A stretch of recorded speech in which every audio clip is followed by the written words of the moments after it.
کۆمیسیۆن هەنگاوی گەورەی بڕیوە لە جێبەجێکردنی خشتەی کارەکانی پرۆسەی هەڵبژاردن کەوا بڕیارە لە 2024 ئەنجام بدرێت و ئەمڕۆ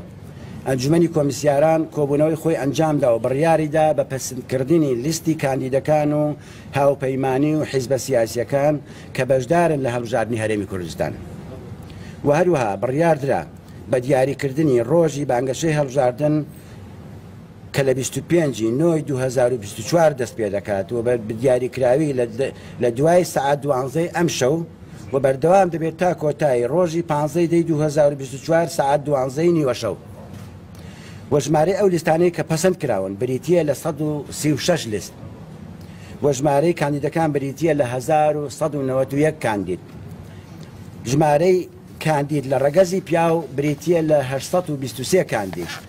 و ژمارەی کاندید لە ڕەگەزی ژن بریتیە لە 368 کاندید و کاندیدی پێکهاتەکان بریتیە لە 38 کاندید. داوا لە هەموو هاوپەیمانی و حیزبە سیاسیە بەشدارەکانی هەڵبژاردن و کاندیدەکان بکەین کە پابەندی سیستەمی بانگەشەی هەڵبژاردن بن و کۆمیسیۆن خوازیارە کە بانگەشە لە کەشێکی هێمن و ئارامدا بەڕێوە بچێت و بە شێوەیەکی شارستانیانە و دوور لە هەموو تند و تیژی و ناوزڕاندن و ڕقوچینەیەک بێت و کۆمیسیۆن هیوادارە کە دەرەنجامەکانی ئەم هەڵبژاردنە هەنگاوێکتر بێت بۆ دابینکردنی داهاتوویەکی گەشتر و باشتر بۆ خەڵکی هەرێمی کوردستانی عێراق و هەروەها لێرەوە داوا لە حکوومەتی هەرێمی کوردستان و سەرجەم وەزارەتەکان و دام و دەستگا فەرمیەکان دەکەین کە هاوکاری کۆمیسیۆن بکەن و هەروەها داوا لە هاوبەشەکانمان لە پرۆسەی هەڵبژاردن دەکەین کە هاوکاری کۆمیسیۆن بن و بەشدار بن لە سەرخستنی هەوڵەکانی کۆمیسیۆن بۆ ئەنجامدانی هەڵبژاردنێکی ئازاد و دادپەروەر و پاک و بێگەرد بە جۆرێک کە جێگەی متمانەی هەموو لایەک بێت و پێویستە لێرە ئاماژە بدەین بە ڕۆڵی بەرچاوی کەناڵەکانی ڕاگەیاندن لە پشتیوانیکردنی کۆمیسیۆن و کارەکانی بەگەیاندنی زانیاری دروست و باوەڕپێکراو بۆ هەموو دەنگدەران و کاندیدەکان و هەموو ئەوانەی کە بایەخیان هەیە بۆ کاروباری هەڵبژاردن و پێویستە ڕۆڵی ڕێکخراوە خۆماڵیەکان لەبیر نەکەین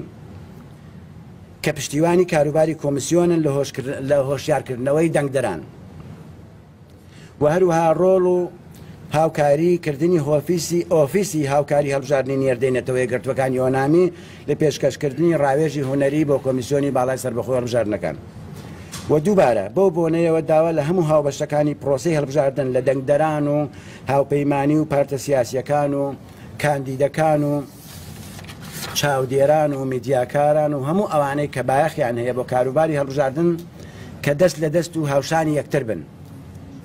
بە بەشداریکردن لە سەرخستنی پرۆسەی هەڵبژاردن بە بەشداریکردنی زۆرترین دەنگدەر لە جەماوەری خەڵک لە هەڵبژاردن و دووپاتی دەکەینەوە کە کۆمیسیۆن بە شێوەیەکی پیشەیانە و بێلایەنی کار دەکات و بە یەک مەسافە و دووری دەوەستێت بەرامبەری هەموو لایەنەکان.